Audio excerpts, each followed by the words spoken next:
The next economic shock has already started. Most people just do not feel it yet. That is always how these things begin. Not when the news starts screaming, not when the politicians start promising calm, not when the first ceasefire headline flashes across your phone and the market gives you one pretty green day so everyone can pretend the danger passed. The shock begins when the poison enters the system. The symptoms come later. That is what people keep missing about this Iran war. They are staring at the battlefield and ignoring the chain reaction. They think if the missiles slow down, the danger slows down. They think if oil pulls back for a week, the reset button got pressed. They think if the talking heads sound less panicked, their own finances are somehow out of the line of fire. That is not how an economic shock works. An economic shock works like food poisoning. You can stop eating the bad shrimp. You can even leave the restaurant. That does not mean the poison politely leaves your body because you change locations. It is already inside you. It is already moving. And by the time the average person starts feeling the pain, the event itself is old news. That is why this moment matters so much. Because even if the military story gets murkier, calmer, or temporarily quieter, the financial story is already in motion. The damage is not waiting for permission. It has already started marching through the pipes. I want to be very clear about what this is and what it is not. This is not a politics lecture. It is not a foreign policy seminar. It is not a morality play about which flag is more righteous. I am interested in one thing only: what this does to your money, your bills, your job, your savings, your investments, your odds of staying stable over the next 6 to 12 months. That is the only part that matters if you are trying to protect a real life instead of win an argument online. And when you strip away the slogans, I think this shock moves through 6 stages: prices, jobs, policy failure, stagflation, currency weakness, and class division. That is the chain, not because I enjoy saying it, because that is the way an oil-linked geopolitical shock enters a debt-soaked economy. Now let me start where almost everybody gets seduced into complacency. They see the fighting appear to cool. They hear phrases like ceasefire, de-escalation, back-channel diplomacy, contained risk, stabilized shipping conditions, and then they assume the economic threat is fading. That is the first lie. Financially cooling headlines can arrive long before cooling prices, because prices do not move on emotion alone. They move through systems. A shock to oil is not a headline problem. It is a cost problem, and cost problems move step by step, from the barrel to the refinery, from the refinery to the diesel market, from the diesel market to transportation, from transportation to food, from food to household budgets, from budgets to corporate demand to payrolls, from payrolls to the labor market, from the labor market to politics. By the time the average household feels the full force of it, the original event already looks old. That is why the media always seems late. It is not just incompetence. They are covering the spark while the fire is already in the walls. Let us get specific. The Strait of Hormuz is not some abstract geography quiz answer for economists and naval officers. It is one of the most important choke points in the global economy. A huge share of the world's oil has to pass through it. So when that passage gets threatened, closed, mined, militarized, or even just made uncertain enough that insurers, ship operators, and traders start acting like it is unsafe, the market does not wait for some bureaucrat to stamp the word closed on a PDF. It reprices risk immediately. That is what happened here.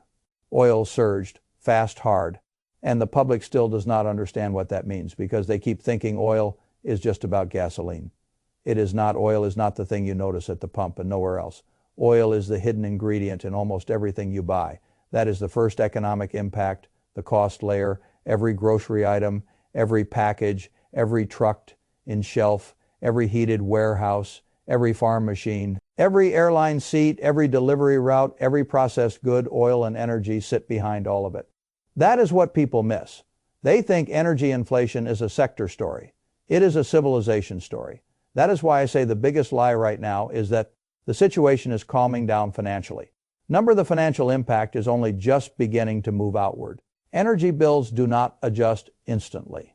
Food costs do not jump the same morning. The missiles fly. Transport contracts, business supply chains, and retail pricing all take time to absorb the shock and pass it through.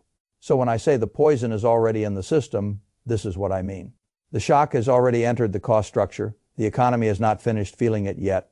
That is why I think a lot of households are about to make a serious mistake. They are going to keep making financial commitments as if relief is right around the corner. A new lease, a bigger car payment, a large debt finance purchase. A lifestyle assumption based on the idea that the worst is past. That is dangerous because the next 3 to 6 months are much more likely to bring rising monthly costs than falling ones, and if you build your life around the assumption that the squeeze is about to ease, you may find yourself trapped at exactly the wrong moment. This leads directly to the second impact: jobs. A lot of people still believe their income is stable because they personally have not been fired. That is not analysis. That is a mood. And moods are usually the first thing to break when the economy gets squeezed from both sides. Think about what an energy shock does to a business. Its costs rise, transport costs rise, power costs rise, input costs rise. At the exact same time, customers start spending less because their own energy and food bills are climbing. So the business gets hit from both directions at once. Higher costs, weaker demand. That is the corporate version of suffocation. And when businesses get suffocated, they do not begin by saying so publicly. They freeze hiring. They cut overtime, they trim hours, they pause projects, they delay expansion. Then if the squeeze continues, they lay people off. That is the chain: slow first, then suddenly not slow at all. The labor market was not exactly booming cleanly even before this shock. A lot of employers were already acting cautiously. A lot of hiring momentum had already softened. That matters, because an energy shock on top of a weakening labor market is not like an energy shock hitting a roaring labor market. It accelerates whatever fragility was already there, and fragility is everywhere in this economy. That is why I keep saying do not confuse today's paycheck with long-term safety. Those are not the same thing. If you have a job right now, good, protect it. Make yourself harder to replace. Add value nobody wants to lose. Sharpen the skills the company actually needs, not the ones you like listing on RFA some fay. This is not the time to assume loyalty will save you. When margins tighten, firms do not ask who is nicest, they ask who is least essential. That is the brutal truth. Now let us go to the third impact. This is where most people still have a fantasy lodged in their head. They believe the government will step in the way it stepped in before. That is one of the most dangerous assumptions in the entire economy right now. Because yes, in past crises, the authorities had a familiar playbook: cut rates, print money, flood the system with liquidity, send relief, backstop markets, use the balance sheet like a fire hose. It was ugly, but it was available. The problem this time is that the same tools now come with far worse trade-offs. If inflation is already rising because energy costs are moving higher, cutting rates is not a clean rescue. It is a gasoline can. If the government is already buried under a giant debt load, printing more money is not a painless support mechanism. It is an admission that the whole structure cannot function without dilution. That is a completely different environment. The United States is sitting on a debt burden so large that the interest payments alone have started to look like a separate empire. That is not a poetic exaggeration. It is the math. The government is paying absurd sums just to service debt it already has, not to build anything, not to repair roads, not to lower your grocery bill, just interest. That matters because when your system is already carrying that kind of weight, your policy options do not expand in a crisis, they shrink. That is what I mean when I say the safety net now has a hole in it. The old rescue playbook still exists on paper, but every move now breaks something else. Cut rates and you risk feeding inflation harder. Print money and you weaken confidence in the currency while already drowning in debt. Stay tight and you crush growth and employment. There is no pain-free door. That is what people need to understand. The authorities are not choosing between good and bad. They are choosing between bad and differently bad. And when a government reaches that point, ordinary households should stop waiting to be rescued and start preparing to be largely on their own. That is not fear-mongering. That is adulthood. Now we arrive at the fourth impact: stagflation. People throw that word around casually, but almost nobody really respects how ugly it is. A normal recession is painful enough. Growth slows, jobs get shaky, demand weakens, but usually inflation cools with it. Stagflation is worse because the economy weakens while prices keep climbing. That is the nightmare combination. You are not just losing momentum, you are losing purchasing power at the same time. That means your paycheck is under pressure while your bills are rising. Your job feels less secure while your food, transport, and utilities become harder to afford. And the reason policymakers hate stagflation is that their usual tools work against each other. If they tighten to fight inflation, they worsen the slowdown. If they ease to support the economy, they worsen inflation. That is why it feels like quicksand. Every move sinks you differently. Now, am I saying we are guaranteed a 1970s replay? Number, I do not deal in guarantees, but I am saying the setup is disturbingly familiar. Prices are rising, growth is slowing, the shock is external enough to move through cost, but internal enough to destabilize policy. That is exactly the kind of combination that creates stagflation risk. And in that environment, both cash and high-duration growth fantasies can disappoint you for different reasons. Cash rots, speculative assets get repriced when growth weakens. What tends to hold up better are real assets, essential businesses, and things tied more directly to physical demand than to dreamlike future profits. That does not mean you go buy barrels of oil in your garage. It means you stop acting like an all-cash plus growth stock life is automatically diversified. Because in a stagflationary environment, that can become a two-sided trap. The fifth impact is the dollar itself. Most people do not think about the dollar because they assume it is just the water the economy swims in, invisible, automatic, stable by default. That is another fantasy. The dollar's power comes from a system: global trade, treasuries, reserve, usage, trust. The perception that America remains strong enough to backstop the whole arrangement.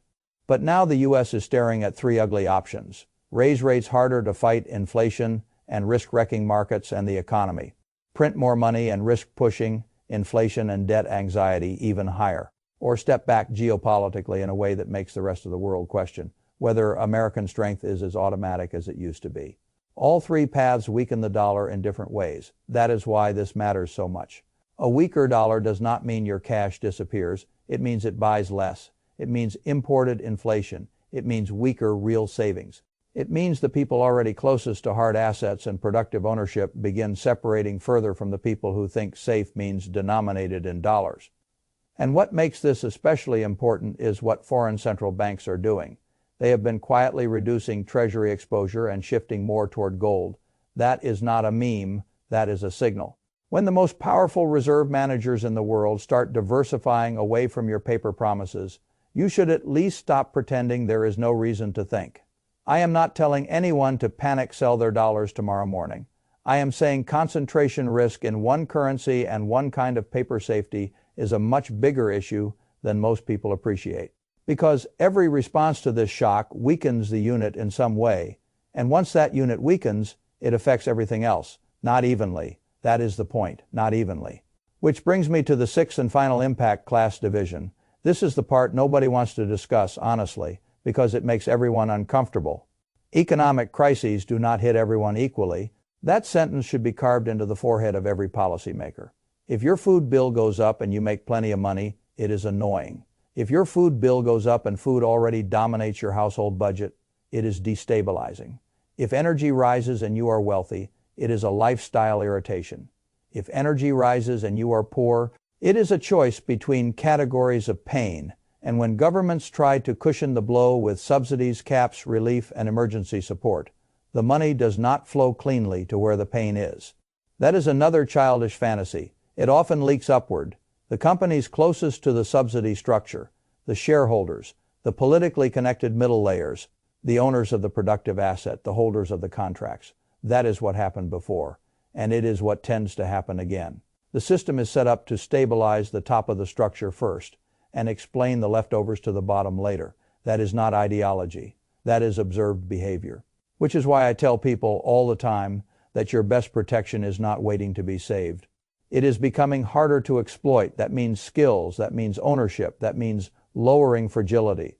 That means avoiding dependence on a single paycheck, a single currency, a single promise, a single pension assumption, a single political rescue fantasy. Because if you wait for policy to make you whole, you may discover too late that policy was designed to keep the machine together, not to preserve your standard of living. That is the ugly lesson. The middle class keeps learning it and then forgetting it in cycles. Now let me zoom out and tie this together. The Iran economic shock is not really about Iran. That is the wrong level of analysis. It is about what happens when a large oil shock hits an already fragile, already indebted, already politically constrained economy. That is the correct level of analysis. The sequence is simple and brutal. Oil rises, costs spread outward, households get squeezed, businesses get squeezed, jobs weaken, policy options narrow, stagflation risk rises. The dollar loses clean, safe haven status at the margin, and the pain lands hardest on the people with the least room to absorb it. That is the chain reaction. That is what has already started. The public will not feel all of it at once. They will feel it in layers. A higher bill here, a hiring freeze there, a weaker raise, a more expensive grocery run, a transport cost increase, a company quietly cutting staff, a savings account that looks stable but buys less life. Then eventually people will say, where did all this come from? It came from the shock they thought was over because the headlines got quieter. That is why I wanted to say this as bluntly as possible. The war may look calmer. Your finances probably will not. Not yet. Not for a while. That means the right response is not panic. It is preparation. Hold more breathing room than you think you need. Be cautious with new obligations. Do not assume your job is invincible. Make yourself harder to replace. Do not assume the government can fix this cleanly. Do not assume cash is full protection if the cost of life is running ahead of it. Think about what parts of your financial life are most exposed to rising living costs and slowing growth at the same time. That is how adults react to a real economic shock. Not by scrolling headlines and hoping, by recognizing the chain before it fully reaches the wallet. So if you ask me what the one sentence is that matters most here, it is this. The biggest lie you're being told right now is that because the fighting looks calmer, the economic danger is fading. Financially, this shock is just getting started. And the people who understand that now will make better decisions than the people who wait until the poison shows up in next quarter's bank statement.